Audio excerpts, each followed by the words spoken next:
The E. coli Lac Operon is an example of an inducible set of genes. These genes are responsible for the breakdown of lactose into sugars used for cellular metabolism.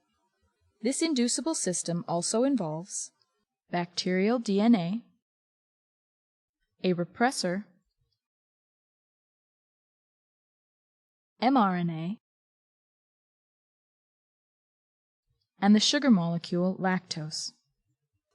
This animation will only focus on 2 of the 3 proteins encoded by the Lac Operon: Beta-galactosidase and permease. Gene expression can be induced or turned on when a specific inducer molecule appears in a cell.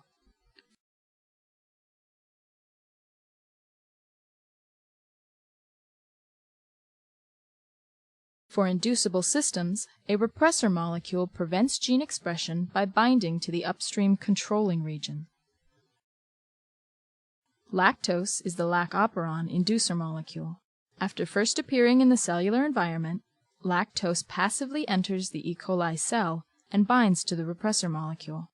This binding releases the repressor from the controlling region. At this point, RNA polymerase can begin transcription of the operon.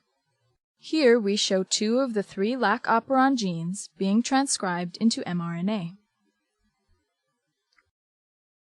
Ribosomes then bind to the mRNA, and the 2 proteins are translated. The first protein is beta-galactosidase, which breaks down lactose into 2 simple sugars. The second protein is permease, a membrane-bound protein. When embedded in the cell membrane, permease functions to provide a direct route for the lactose outside the cell to be imported into the cell. This import occurs at a much greater rate than the passive transfer we first observed.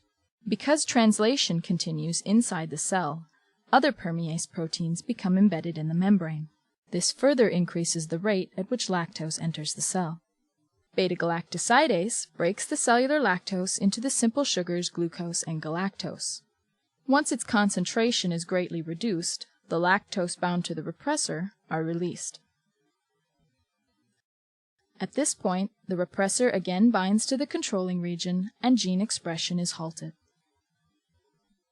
For all inducible systems like the Lac Operon, it is the interaction of the repressor and inducer molecules that mediate gene expression.